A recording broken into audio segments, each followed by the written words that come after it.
Welcome to the Captains at Center Ice podcast.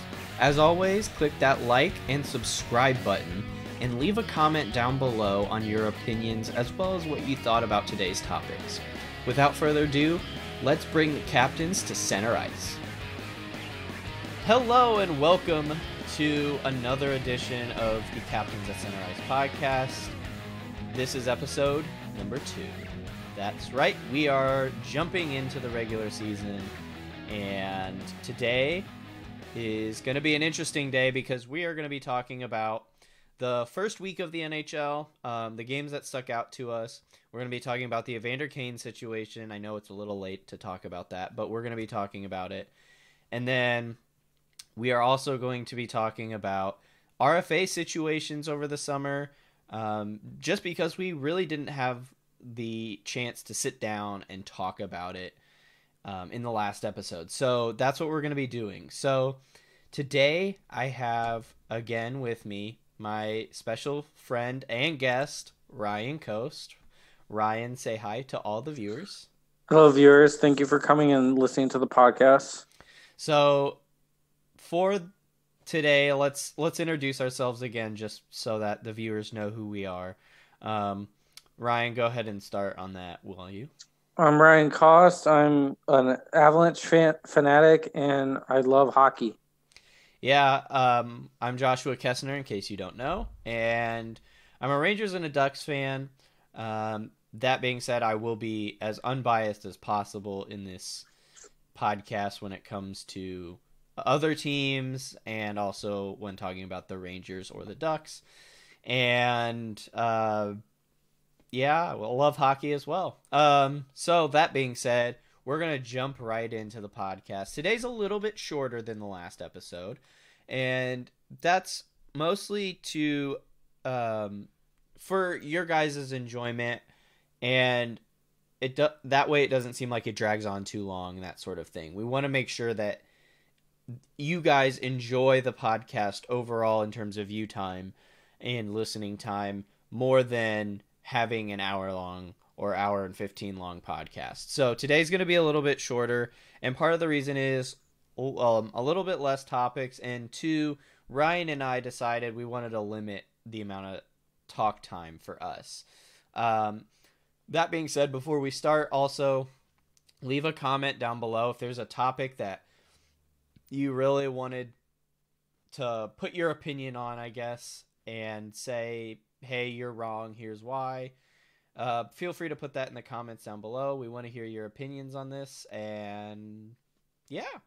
So that being said, let's jump right into it, shall we? So the regular season started, and we're going to be talking about the games that stuck out to us. So the first game that stuck out to both of us was the Rangers versus the Winnipeg Jets. Now, there's a couple of reasons for this. One, Winnipeg really lost a lot of their right side defensemen. So that was a huge deal coming into the season, and we wanted to watch and see how that translated on the ice. And obviously, it went a little bit better than we thought, but that being said, we also thought that it was obviously they lost a lot of people, so clearly they struggled on the ice against a team such as the New York Rangers, who we also wanted to watch because of Artemi Panarin, Jacob Trouba, Adam Fox, and not only that, but the number 2 overall pick, Capo Caco, and we wanted to see how all that turned out. And so, yeah. So I will be as unbiased in this as possible, so bear with me on this. But I thought Panarin and Trouba are huge stars in this season. They are clearly going to be stars throughout the whole season. I have no doubt about that, and they're going to be offensive threats throughout the whole season. I have a couple question marks in Capo Caco, and part of it is because he needs to really just grow into the NHL. Right now he's a rookie, so I'm cutting him some slack, but I really, really want to see him transition into that depth player, that star player that is going to really be a threat on the ice. And right now, I think he's struggling with that being regular season. He's struggling to get goals, and that's okay. I think he'll get to that point, but Artemi Panarin picking up where he left off, Mika Zibanejad picking up where he left off. Pavel Buchnevich has actually surprised me so far, and obviously Jacob Trouba really doing well. Henrik Lundqvist in true Henrik Lundqvist fashion. I thought Patrick Laine was a little bit disappointing, and honestly, he'll probably score more goals. That's fine, but I thought he was a little bit disappointing coming into the game, and that's okay. I think partially because he really hasn't been training or anything like that, hasn't been really doing a whole lot, and due to his RFA situation, and finally getting into a contract with the Winnipeg Jets. So, yeah, those are my thoughts on the game. I think New York struggled with defense. I think they still struggle with defense. They're strong offensively, but defense, they're not defensively. They're not as defensively sound as some of the teams that we see in the Central Division, or other teams in the Eastern Conference, that such as like Washington, Carolina, the Islanders. The Islanders, right? And even if we jump into the Atlantic, Tampa Bay, Boston, et cetera, et cetera. So, yeah, those are my thoughts on the game. Ryan, what did you think? Did you have any thoughts on the game? The Rangers versus Jets kind of surprised me with the amount of goals that were allowed, or like the amount of scoring. I knew Artemi Panarin and Trouba were going to put up points, but I didn't see them averaging 4 goals a game. Yeah, coming into the first week of the NHL hockey season. I think they were going to be a bubble team for the playoffs, and if they can put up 6 goals a given game, it's going to be hard to not put them in the playoffs. Yeah. And then the Jets kind of surprised me too. Patrick Laine has struggled that game, and they still put up 4 goals, which was kind of shocking. But you could tell they're obviously have some holes at defense when you mentioned them missing their whole right side of the defensive line matchup. So there were surprises on both, and the biggest surprise was, I thought for me, was Capo Caco not being able to put his foot into the game and everything, and because he did so well at Worlds that I thought he could actually show up and show out in the first game of the season. Well, and he played pretty decently during the preseason as well. So yeah, it was a little surprising to me as well. Yeah, I think he just needs time, quite honestly. I think he really does need time. I will add this, Connor Hellebuck was a little bit surprising to me. He's really relatively a strong goaltender, and I felt like during this he was not. Well, it obviously showed that his defense that was in front of him wasn't doing him many favors. That's true. Let's be honest with this. He's had a good defense ever since being with Winnipeg, and this year it's going to be a struggle. He's going to have to carry a lot. Yeah, like Varlamov did. I definitely agree on that situation. That's pretty much where it stands. So I feel like this game is pretty self-explanatory, but on why it stood out to us. But yeah. So let us know what you thought about the Rangers Jets game down below. And yeah, so let's move on. Ryan, you had another game that stuck out to you. What game was that? That was the Chicago Flyers. This game was in Prague, so that was a cool aspect of it. It was the NHL Global Series, so that was kind of cool aspect that brought a different kind of flavor to the game. And then it was a matchup of bubble teams. My biggest point from the game was, why wasn't Lehner given a starting opportunity? I think this goes to like the Blackhawks are scared to let go of the mantle of what Crawford was and give it to a new guy and Yeah. start over. That's what's scary about this team.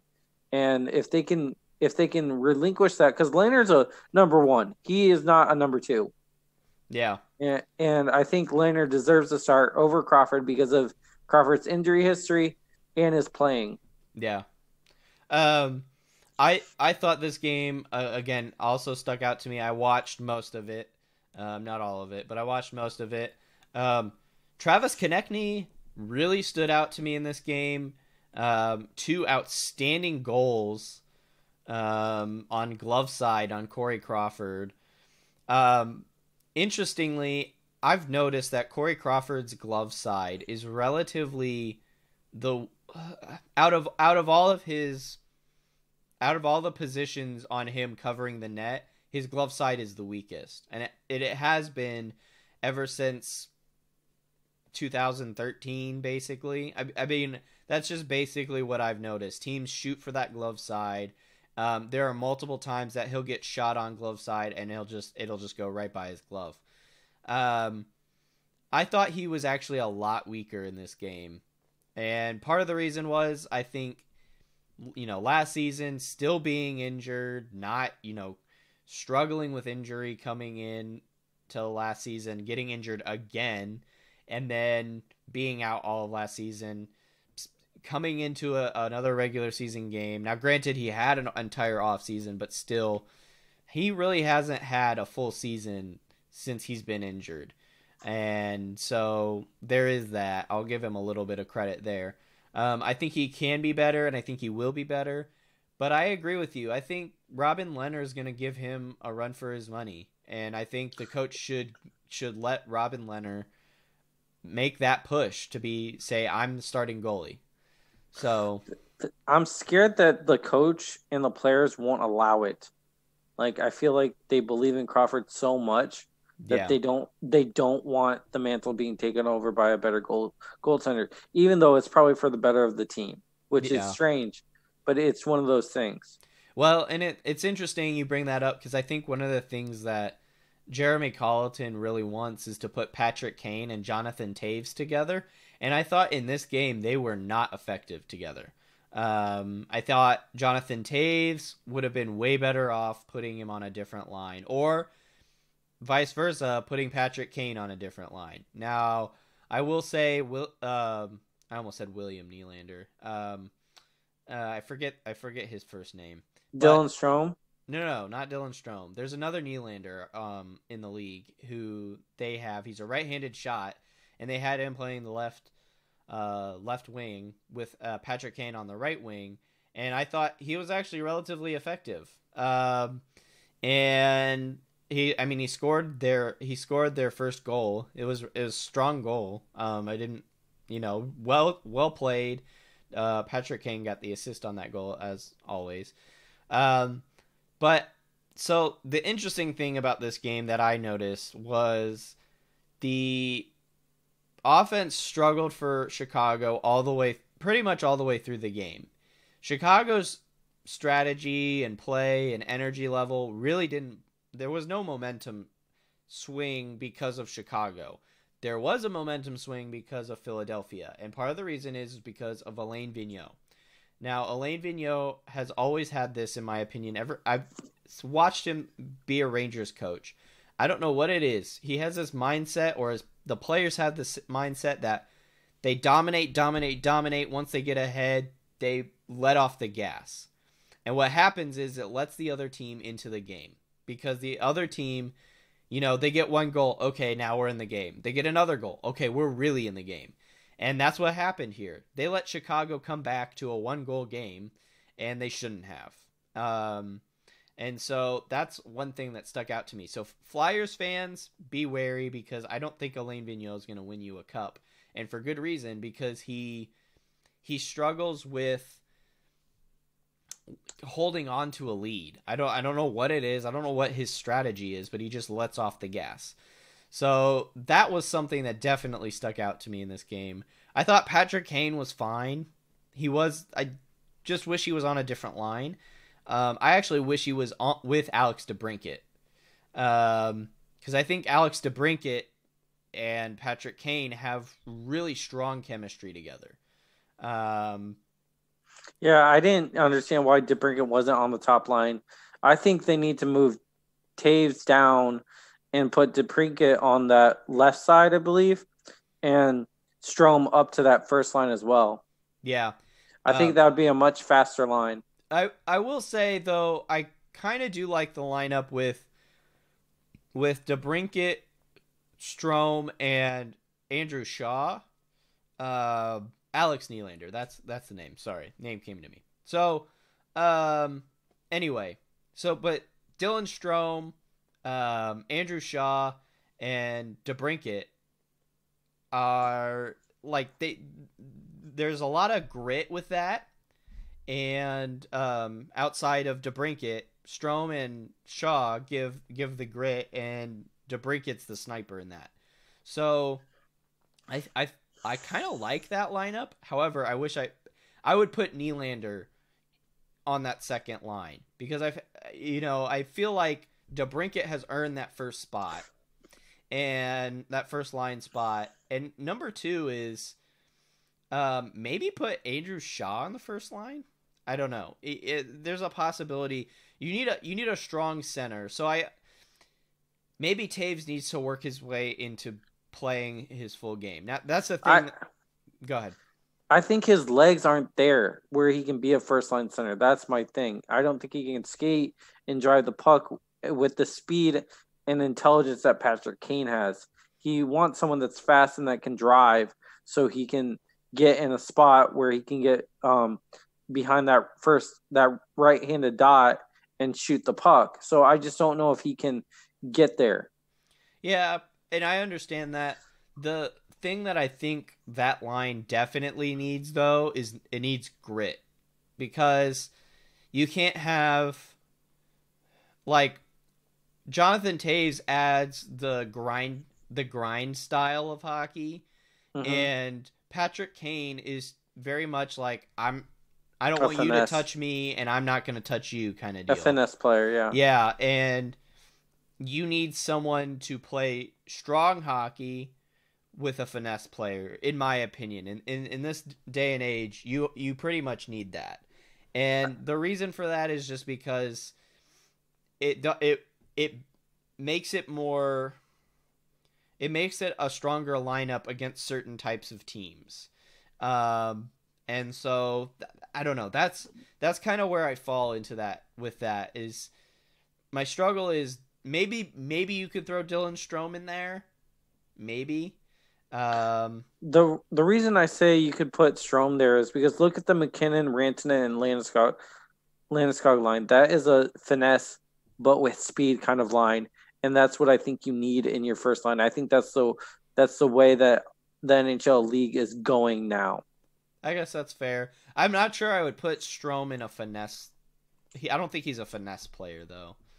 But but if you have Patrick Kane and DeBrincat on that line, it's pretty finesse. That line would be pretty finesse. That's what I would do. Yeah. I guess that's fair. That being said, the game was interesting. I thought Chicago would win it. But they didn't show up really. And I think that's going to be the biggest struggle for Chicago. Are they going to show up? And not only that, I'll leave our last point here. Chicago had a 3.55 goals against average last year. They were second worst in the league, if I remember correctly on that stat. So their defense was pretty awful. And I think it's going to be...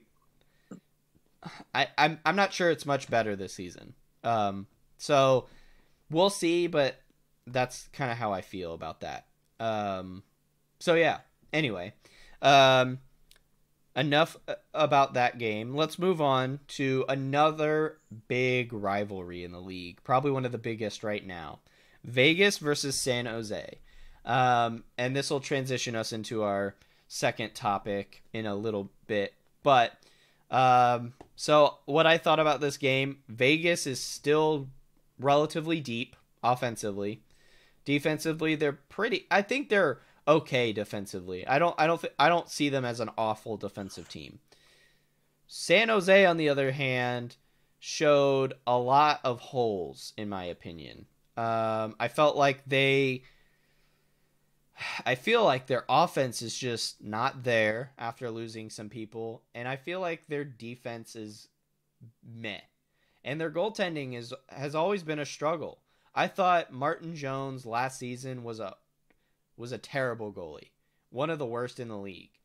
And coming into the season, I same thing. I don't feel like he's relatively, maybe a little bit better than last season, but right now he's definitely not doing well.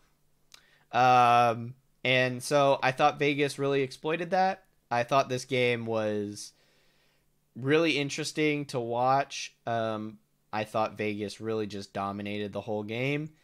I don't think Evander Kane being in the game would have changed anything, which we'll get to here in a minute. But Mark Stone, I thought Mark Stone did really well.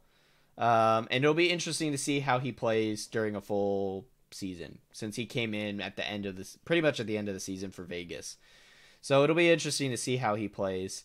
Yeah, otherwise that was my thought. Oh, obviously, I also have to give kudos to the goaltender, because Marc-Andre Fleury was outstanding as always, and he will be for this season as well. Yeah. Ryan, what did you think of this game? It's definitely a first or second round matchup in the playoffs. And whoever's scheduling idea was to schedule them 3 to 4 games in a row, what needs to be fired, let go, what have you, because that was just not bad planning. Tempers are going to fly, even with how volatile this matchup is when they play each other. Yeah, I 100% agree. Yeah, it clearly in the preseason we saw those tempers fly up, and we'll jump into the Evander Kane situation here. We saw those tempers fly up. Evander Kane, and just to give context, Evander Kane was in a little bit of a scruffle and ended up slashing a ref and a player. He incidentally slashed the ref, and the ref came over, wanted to calm the situation down, and grabbed him. I don't know if the ref pushed or he tripped, but they both fell down. And what ended up happening is when they both got back up, Evander Kane punched him in the face, and then the ref kicked him out of the game. So, and then Evander Kane got a 3-game suspension. That's what happened. Ryan, what were your thoughts on this? I'll let you start off on it. So I'm going to be controversial and say he should have at least gotten the minimum of 10 games, because it's called stick control, and you don't touch a ref at all. No matter the situation, you don't put your hands on the ref. He is there as to defend the game and the integrity of the game. Yeah. Yeah. And that's why I thought he should be at least 10 games, the minimum. Yeah. Yeah, I agree. I thought I feel like the ref might have been out of line there. I go back and forth because I can see both sides of the argument, and I'm unsure. That being said, though, I am sure of what Evander Kane did. I think his stick control was terrible. I felt like him punching the ref, there was no reason to do that whatsoever. Not only that, there had to have been verbal abuse in that whole conversation. I'm surprised they only gave him 3 games. And not only that, Evander Kane has a history behind him. So what would you have given him? I probably would have given him, because the maximum with the rule that they use, the maximum is 10 games. So I probably would have given him 8. I feel like 8 is a good number there.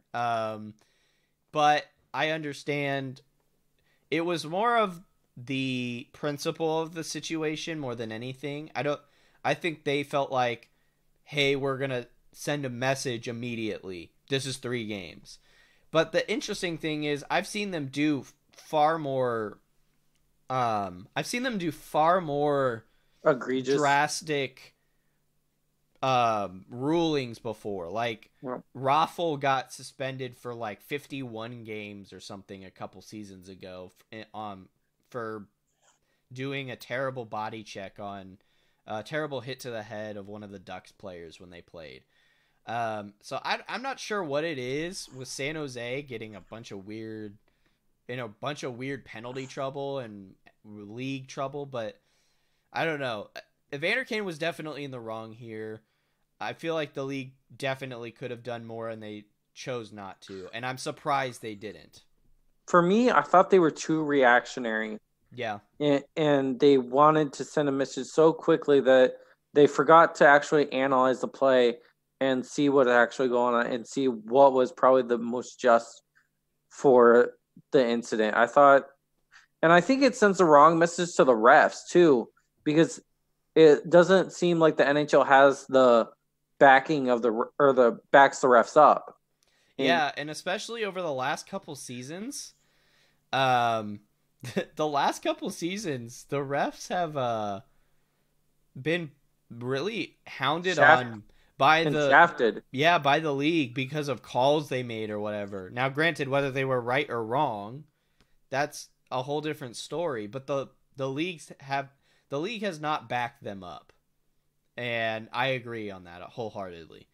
And I think it's interesting. Because you hire these people to make calls. They're only human, right? And you end up basically saying, no, you suck from a league's perspective. That's interesting. Exactly. So yeah, definitely an interesting situation here. Controversial, because I know there's a lot of people who are like, ban the ref. I don't think you should ban the ref.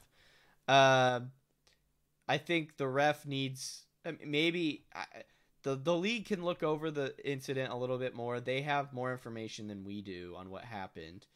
Maybe the ref did tackle him. I feel like I'm on both sides of that argument. So, I don't know. I kind of stay out of it. I do know what Evander Kane did. That's why I make a ruling against Evander Kane.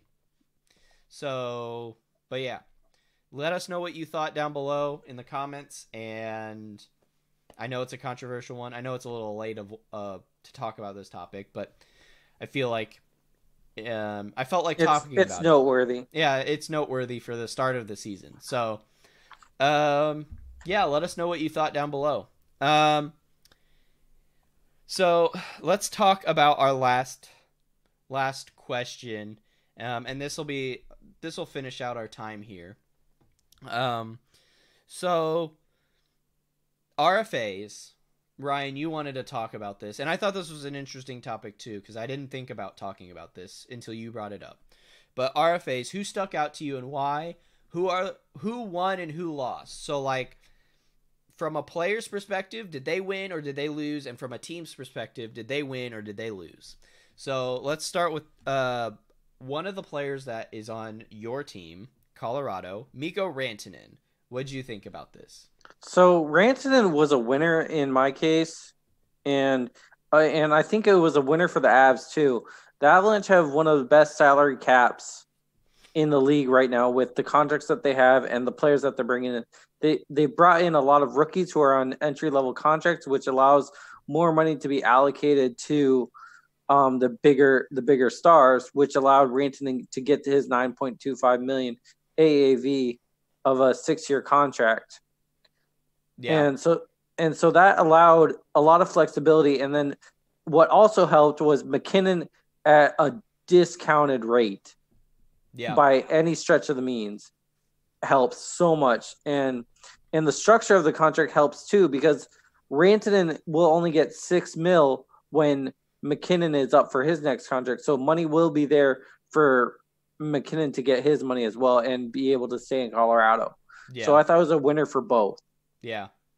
Yeah, I would agree. I thought he provides that key offense, which they definitely need.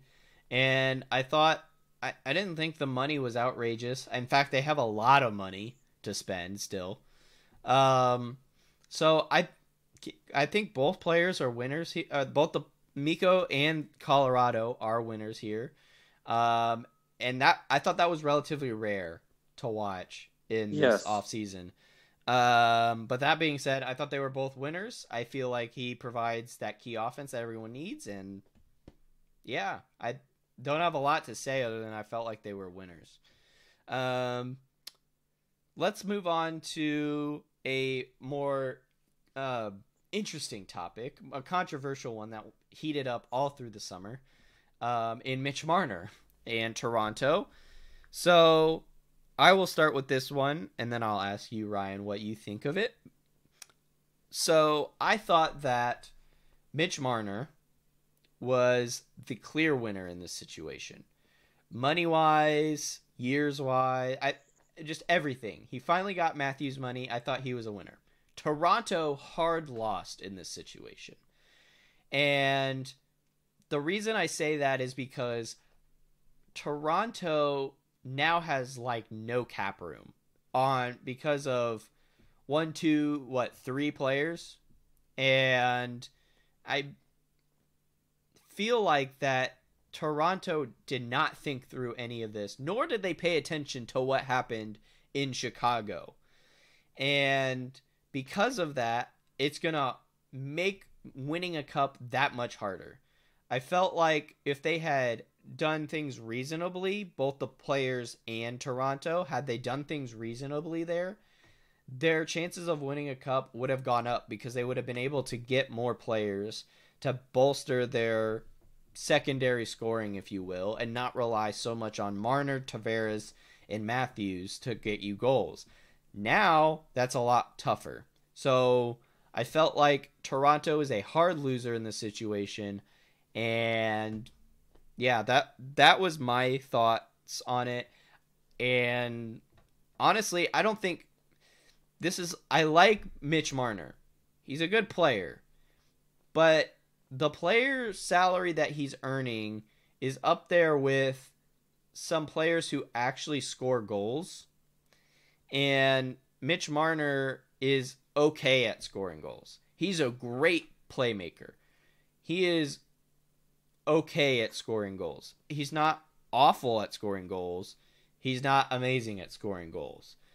And so because of that, I struggle to put him in that salary range that he's currently in. So yeah, that's my honest opinion on Mitch Marner. I like Mitch Marner. He's a nice guy. I wish him the best, but Toronto hard lost in this situation. So that being said, Ryan, what were your thoughts on this situation? I have to agree with you. They locked up, I believe, 35 to 36 million on three players alone of an $83 million cap. That's a little below 50% of your cap space donated to three players. That's just not good general management. It just isn't. Yeah. And then you got to look. Tyson Berry's up for a new contract either this year, and he's gonna want his money because he produces 60 points a game for a good, solid offensive defenseman. Yeah. I don't think they're gonna have to pay him, and I don't think it would be that shocking to see the Colorado Avs try to get him back. When they did the trade for Nazem Kadri, would you put it past Colorado saying, hey, we're going to trade you, but if you become a UFA, we would gladly open the doors back to you. Yeah. I honestly, I don't know. I feel like Colorado would gladly do that. Not only that, I mean, Tyson Berry's only proving himself in Toronto. Exactly. So I could hard see him being like, "Hey, Tyson Berry, come back over to Colorado." And Nazem Kadri is locked up for a couple of years now, and we have that second line center that we've always needed. So it makes sense to, hey, I know we traded you, but it was to get this. and now that we have this, we have the money for you. Come back. Yeah.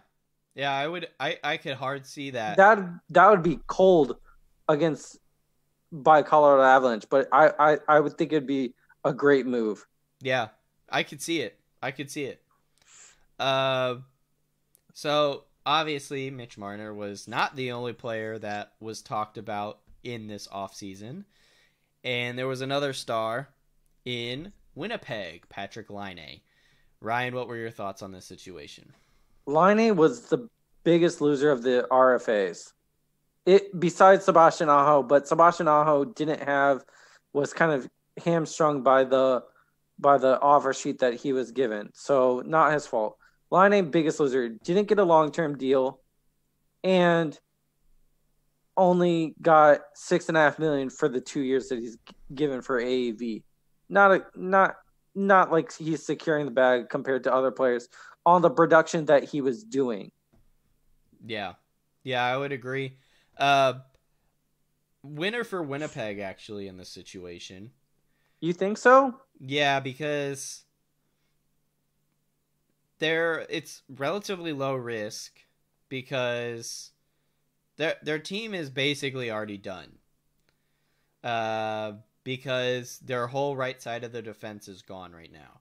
So in their minds, the team that they had last season is not there. And so low risk in the amount of years that it's worth, low risk in the amount of money they're giving him, right? Obviously they're not going to offer him 8 years worth of money, right? So unless you think he's a building block and you can obviously build a roster around him and think you can win a cup with him. Well, clearly they don't think he's a building block. That's fair, and that sent a message to Laine too.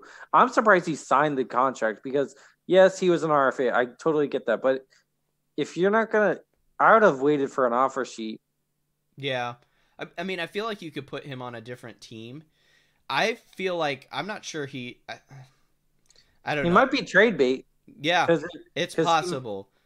Winnipeg might be thinking of like blowing up the team given that they don't have a right side defense. Yeah. And that's exactly what I'm thinking too. Possible trade bait, possible if he doesn't produce, that is. If he doesn't produce, he's trade bait, right? So agreed. I feel like it's a win for Winnipeg because they're like, "Hey, we're going to give you another shot. We've seen what you did your rookie year. We feel like you could possibly do that again." Right? Yeah. And after that, if after the season, if he doesn't produce, possible trade bait. That's how I feel about it. And I think it's a good contract to pick up for any team because that's a very discount rate for a proven goal scorer for $6.5 million, and you're only tied down. It's not like it's a long-term thing. So honestly, any team that's a playoff and thinks they're one player away, I say jump the gun and go for him because it makes sense. Yeah. Well, and not only that, I feel like I feel like it's a win for Winnipeg. It's a clear loss for Patrick Laine because Patrick Laine, because he didn't produce this last season and he's kind of stuck. You know what I mean? Like he's kind of like, well, what do I do? And he can't do a whole lot. So I don't know. I feel that's how I feel about that whole situation. It'll be interesting to see what happens to him. For sure. Because there was a whole argument about who's better, Matthews or Laine. And clearly the answer is Matthews. Yes. So interesting to see. Interesting to pay attention to. So yeah, that being said, that was everything that stood out to us this past week. Hope you guys enjoyed. Like I said, a little bit shorter of a podcast, so hopefully you guys are okay with that. Let us know down below. Do you like it a little bit longer? Do you like it a little bit shorter? For now, we're going to stick with it a little bit shorter because I think both Ryan and I enjoy it that way. And everyone knows we can talk too much about hockey, so we could talk for hours about it. But obviously you guys have things that you want to do, and listening to us talk for an hour and a half is maybe not be possible for you guys. So hopefully you guys enjoy the shorter time frame. That being said, pay attention to next week. Next week we're going to have some topics hopefully to talk about.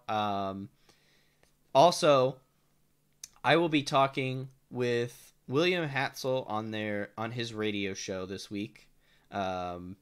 So tune in on. Good luck with that. Yeah, he wants to know about the Pacific Division and the Chicago Blackhawks. So William Hatzel is a friend of mine. Hopefully we can get him on the show. And he has a radio show up in Chicago that he does every Wednesday. And so yeah, I'll be calling in for that. He wants to hear my opinions on the Chicago Blackhawks and my opinions on the Pacific Division as a whole, which will be interesting because my opinions of the Pacific Division they're just basically pretty weak. It's true. There's not really a whole lot to talk about with the Pacific Division. I know I'm a Ducks fan, but there's really not a whole lot to talk about. I'm stuck with like Vegas, okay, Calgary, okay, and then everything else is a toss up. Like that's where I stand with that. So yeah, hopefully